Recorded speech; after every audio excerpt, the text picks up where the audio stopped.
Hello. Um, I'll probably say a lot. See, I was feeling very inspired to do this, but now I'm feeling nervous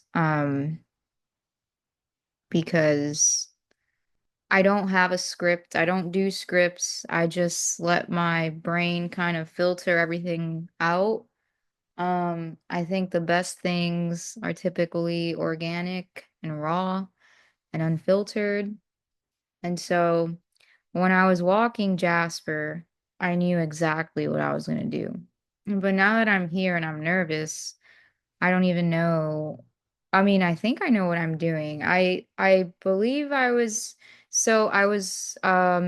messaged by someone on their DM direct message and I appreciated that they appreciated my diagnosis story for multiple sclerosis. And so I think that's what I was going to do now that I remember. Um, while I was out walking Jasper, someone said, "Oh, you got that Miami look." And I was like, "Yeah, I mean, I am from Miami. I've been told that I was accidentally born in Miami or that for a Miamian, I'm way too nice." Um, but I've also been told other things well, I guess I'll talk about it later. But I hope that everyone's having a great day. It's February 6th, Thursday, 1:32 p.m. currently. And I'm here and Jasper's here, just relaxing. Um, and yeah, I mean, it's already February of the year 2025, so that would mean we've gone through, correct me if I'm wrong. I get nervous with fast math. I think not 2 decades, 2 decades in the year, in the, right? 2 decades of the years, the 2000s, right? And then half of a century. Wait, no, wait. Sorry, 2 centuries. You know what? Let's just keep it simple. It's 2025. I like odd numbers because typically they're left out, and I can relate to that feeling. I think a lot of people with chronic illnesses or invisible disabilities or learning disabilities or any sort of disability, I don't like to look at them as disability because I think they are kind of like super abilities because I've emphasized this before. The world is not designed for people with exceptionalities, and we have to learn how to maneuver in a world that's not designed for us. And I think that makes this really cool. And you can be mad if you want to be mad, but I hope you educate yourself because there's a lot that you can learn from us, but there's also a lot, excuse me, that we can learn from you because number one, we have to use our judgment to figure out like, is my breath really worth wasting over you, or should I just not, And I don't mean this like, again, I'm not coming in like petty or I can be petty, but sometimes you gotta do what you gotta do to stick up for yourself. And yeah, so I guess I'll talk a bit more about, I guess, okay, I don't know. Maybe I should have clarified with the person that DM'd me, but they appreciated my diagnosis story. And so I think I kind of want to amplify the MS diagnosis story because I didn't just sign up for MS. I signed up for other things along the way. Um, I've had professors tell me, or you kind of just learn this in life, and like if you're an observer and you know, just I don't know, like what I'm trying to say is, see, I say that a lot, but everything starts at home, right? Everything starts like when you're in the womb, and then you come out of the womb, and then there's a lot of things that happen, right? And so I guess I'm beating the bush, but I was diagnosed with major depressive disorder 2021. I was having a really, really hard time. coping after I was diagnosed with MS, like between August 5th and August 8th of 2020, because I had to, it was weird. Like I had been working since I was 16 and suddenly my body wasn't doing what it was always doing. Like I use work to like I hyper fixated on work. Um I've always been very awkward and so like sure I learned how to like mask my symptoms and like social cues and I guess social responsiveness and interactions like they were forced because in corporate America like you have to talk to customers, you have to talk to the people in front of you. And I learned the art of masking. I have very dry humor, I think. Sometimes I don't even laugh at my own jokes. I get told I'm funny and I really do appreciate that. But sometimes I'm just like, whatever. These are blunt thoughts that are coming from my brain. Like, maybe it is funny. Maybe it's not. I'm just being really honest. And if I hurt you, I am so sorry. Like, someone needs to tell you the truth somehow. And so I was diagnosed in 2021 with MDD. I was doing terrible, like terrible. I started Prozac and Abilify.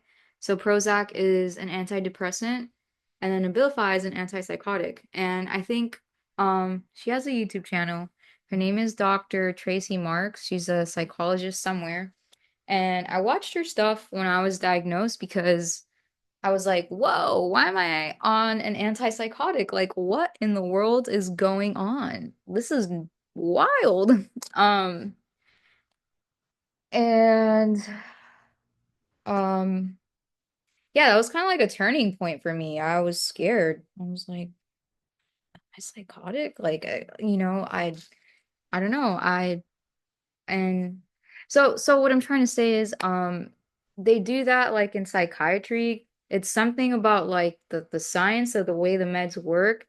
Like if you use an antidepressant's a downer, so you're gonna like go down. And then I think the antipsychotic is like I don't know if it was used to stabilize or like to up or something like that.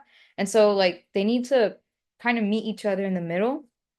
And so I did notice that I was pretty concentrated and I produced great like scholarly work when I was on Abilify. I was on a very low dose. But the Prozac, like I gained a lot of weight. But I also lost a lot of weight when I was terribly depressed. Like I was weighing my baseline is typically like 115 to 120, and I know I don't need to share those details, but depression's very real. I dropped down to like the low 90s and like not because like I was making myself puke or anything like that. I just had no desire in eating, um, just meeting my most basic needs. I had no desire to address any of that. I just laid in bed, and when I woke up, I was like, oh, this is a nightmare. And then I'd go back to sleep thinking like it'll be better the next day, but it only got worse until I've been working with my therapist for like the last, I think like 10 to 11 years. I always forget the number, but she's seen me through the good, the bad, and the ugly. And she's always had a lot of faith in me. And sometimes you just need that one person or even just your dog or like honestly just that one little voice or one little message to like help you keep going because in moments like that, like you don't believe in yourself. You question everything. You ask yourself, like, man, is this really worth it? Like, what's the point? And so depression allowed me to dig a lot deeper, where like I think I thought I was like in a pretty like deep hole, like when I was diagnosed with multiple sclerosis, but then allowing like my brain and stuff or the psychological component, allowing it to really, really sit in. I was like, whoa, life is different. Like I am not the same person. And um yeah, it was like I guess maybe something like Alice in Wonderland where you fall down the rabbit hole and like you go somewhere else and for the past like yeah 5 years as you can possibly recall, I've been making really weird videos and they're kind of like meant to be abstract. It's mostly meant for me to understand it. It's been a way for me to cope. I hadn't had the desire to speak in my videos because I'm coming out of something very deep, like I don't know how else to say it. I'm not ready to talk about certain things, but um Jasper staring into nothing. Interesting. Hi. Um Yeah, I don't know if I dissociated or just my attention spam. I got spam. I say spam like spam. Is it span? It's attention span, right? Um, so I was talking about Alice in Wonderland and um yeah. So okay. So I'm gonna tell you about all my other diagnoses. I was also diagnosed with generalized anxiety disorder. I think I've also talked about that before, but having a chronic illness such as MS, like, hello, that's your central nervous system, which is in charge of your whole body. Every day I wake up and I'm like, oh God, like I don't know what's in store for me today. Like I might have woken up with 100% battery, and then something as simple as driving will like take me down to like 30%, and then I'm just in my car and I'm like, "Oh my God, how am I gonna get through the rest of the day?" Um, and then I pick up my legs. I actually sometimes I actually have to like, like use these my forearms or my arms to actually pick up my leg and like essentially like push myself out of the car. And then I go, "Oh," and I make like all these weird sound effects. I just like motivate me, like, all right, you just got like 7 to 8 hours of your life where you're gonna have to hold on, like, what's a catchphrase? Hold on to your horses or something like that. I don't recall that I've ever been on a horse, maybe like a pony when I was little, but yeah, if maybe we should all just show up in horses. I don't know. But yeah, because we're hurting Earth with these cars and whatnot. But nowadays we just want convenience, efficiency, money, um, AI to do our work. Like, hello, we have a brain in here, and I think we should also fear AI. But listen, I know this is gonna sound weird, but I think AI, if I resort to having to use it, because I don't know what's gonna happen later. And yeah. So I totally went off track. So I was diagnosed with GAD, generalized anxiety disorder. And I think I've also mentioned this before, where like my psychiatrist, I had to just keep rescheduling with him. And um he was like, "You are just like a medical oddball. I don't know what's going on with you, but I need you to go get urgent neuropsychological testing done." I was like, yeah, I agree. Like, obviously, there's something more wrong with me, and like, I don't think I'm taking the right meds. So, for me, everyone's body responds different. Every time I am on something that relaxes the central nervous system, or I guess the human body, I don't know. I experience bradycardia. Bradycardia is something to do with like your heart rate dropping lower than what's expected for a human. I want to say like 30s is cutting it close, but my heart rate has gone down to like the low 20s before from being on clonazepam. Hold on. I want to give you the right data. Bradycardia references. So, hi Jasper. Um, I want the numbers. I don't want a picture of a heart. What is, excuse me, considered bradycardia in adults? Okay, a heart rate of less than, oh wow. Okay, I wasn't aware of that. A heart rate of less than 60 beats per minute, otherwise known as BPMs, in adults. A normal resting heart rate for adults is between 60 and 100 BPMs.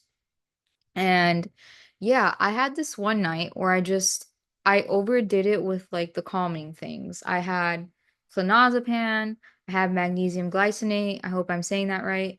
I had chamomile tea because I had a really stressful day at my internship, I think, or something. I don't know. Something threw me off and I was like, wow, I really need to relax. And yeah, I was trying to go to bed and then all of a sudden I was like, wait, I don't feel my heart. And like I went like this. I was trying to like read my pulse. I did not feel anything. Like I kid you not. And I grabbed my pulse oximeter and I went from 60 to 50 to 30 to 20. I was like, oh my Lord, I need to call the ambulance. What is going on? I tell my mom, like, hello, something's wrong with me. She's like, calm down. I think it's just a Cuban mom thing. And I was like, no, mom, like, this isn't normal. And, I'm obviously learning to listen to my body more. And that also includes like advocating for yourself, even if your parents don't agree, if your partner doesn't agree, if anyone around you doesn't agree, even if your dog doesn't agree. If you need to go to the ER, you take yourself to the ER. If you need to call the ambulance, you call the ambulance. It's your body. You're in charge. I sound very aggressive right now, I think. Or I don't know if I just, I'm not used to hearing myself talk so certain. So excuse me. I wish I had called. No, I wish I had showed up because that's not clear. Thankfully, I survived. I went out for a drive. Why I did that, I don't know why, but I just wanted fresh air. And I got back and I was like, I guess I'm alive. And then I laid in bed and I was just like, okay, I hope I wake up tomorrow. I mean, like I don't want to concern anyone, but I was just concerned that like something would happen in my sleep. And thankfully, like I was okay. And I was like, wow, that was really scary. And I called the psychiatrist. I was like, what is going on? I had severe bradycardia. He was like, no, stop it now. But he was like, this is so weird. This has never happened to me with any of my patients. And again, he's always said, like, you are a medical oddball. And I'm just like, thank you, doctor. Thank you. I like him. I do. And I appreciate how honest he is with me. And yeah, I'm an oddball. I don't care if you like it or not, whatever. Um, so let's just say I've been on a couple of antidepressants, um, anxiolytics is the word. Lots of different things pumped into my system. But you want to know what the issue is in MS? It just MS is so complicated. And I think a lot of psychiatrists, psychologists, just doctors too, like they're quick to point to the psychological aspect of the illness, like, oh, you're crazy, like, oh, you're a woman and you're acting this way, like, hello, I have periods. What about the cramps I'm experiencing? What about the bleeding? What about there's so many different factors. And yeah, women are often like overlooked. Oh, sorry, Jasper. I am so sorry. I was a little, oh, come here. Oh, okay. Yeah, we're often dismissed. When we go to the emergency room, or even if we go to a doctor visit, we're not taken serious. And that's a problem. And I aim to address that alongside there's people who work on advocating for women and whatnot, but I will continue to address this gap in the healthcare field. And yeah, women are not crazy. I don't like the word crazy. It's a trigger word for me. I think there's good crazy and then there's concerning crazy. I've been called crazy. I've been called a psycho, and that is the one word to not call me. I can say it now because I'm okay, but that word has hurt me a lot. It's hurt me. It's given me like flashbacks to very painful moments of my life. Um, I've been very misunderstood for many years of my life. And sometimes, rather than being called crazy or psychotic or a lunatic, what I needed was just someone to listen. I'm not a dangerous person. I'm a human. Last time I checked, I'm human. I care very deeply for people, for things, for animals, for the ants on the ground, for the bees buzzing, for the trees that are there, for the leaves that are swaying with the wind. I care about the wind. I care about the ocean. I care about the sand. I care about every single thing on this earth to the point where it hurts me so much because I care so much. I am passionate, sometimes a little bit too much. It can be a little intense, but I know when to dial down. Just don't hurt me, please. I don't know. Or even if I do get hurt, again, that's just like you're lighting a match for me because that's just going to propel me forward.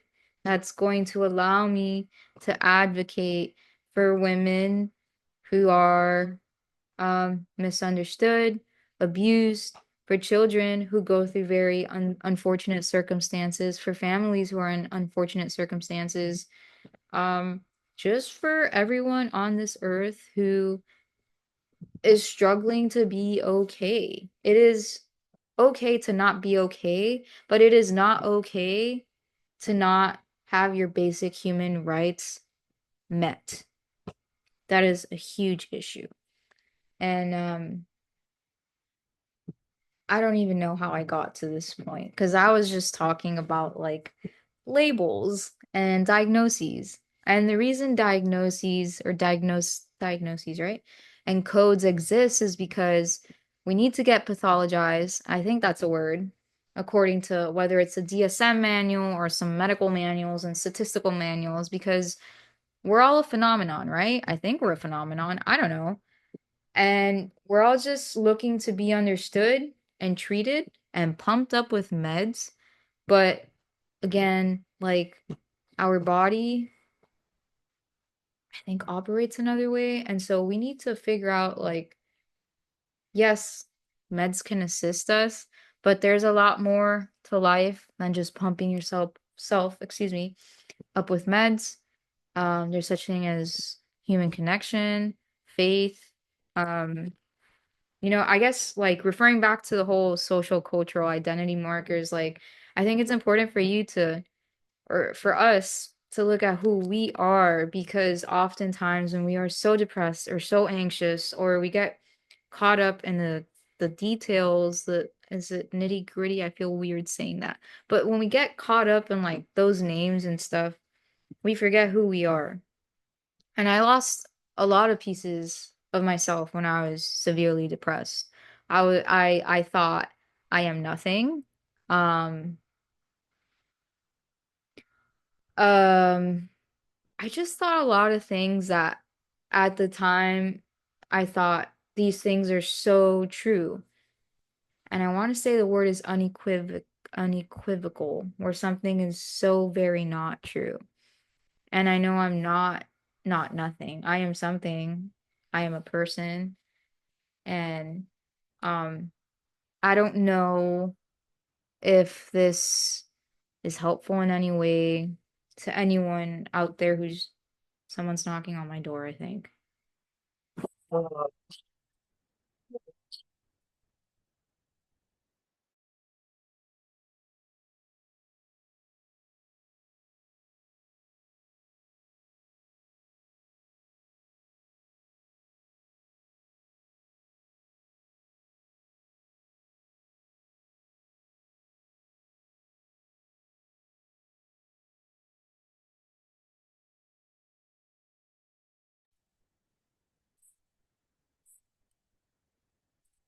Okay, Jasper, that's enough. We're fine. Ugh, Jasper. So, moral of the story is Jasper! Stop. Moral of the story is I have a big bad wolf, and his name is Jasper. And what I was trying to say is if there's anyone out there struggling, please know that there are so many resources out there, right at your fingertips, literally right there. Come on, Jasper. Google is very available to a lot of us. If you don't have Wi-Fi access, there's libraries, computers. Um, just Google what's around in your area. Have a simple conversation with someone, even if you're scared of opening up. Like, there are people out there, excuse me, Jasper, you're being a little rude, that are willing to help you. If you ever need any assistance, I am more than willing to help. And Jasper, please stop. You're being very rude. That's enough. Um, what was I saying? Yes, I'd be more than happy to help in any way, shape, or form that I can help. Um, I don't know if YouTube messaging is a thing. I don't know. Um, but yeah, I mean, there are avenues, there are channels, there are people out there. You're not in this alone. Life is scary, but life is cool. Life is, I'm trying to think of two words that make a paradox. I mean, it's chaotic, but it's beautifully chaotic. And obviously it's what you make of it. Be careful of your surroundings always. Trust your gut and just Jasper won't stop growling. If there's any assistance needed, again, there's lots of Jasper. Stop. Stop being a big bad wolf. Okay, those are people. That's people. It's okay. We're safe. Um, yeah. Thank you for watching this, maybe not watching it. I don't know. I'm wishing you a great rest of your Thursday. Did I say it was Wednesday? It's actually Thursday. And I hope you have a nice Friday and a nice weekend and all that good stuff. I think I'm gonna stop recording if I remember where to end this. Okay, right there. Okay, all right. Bye.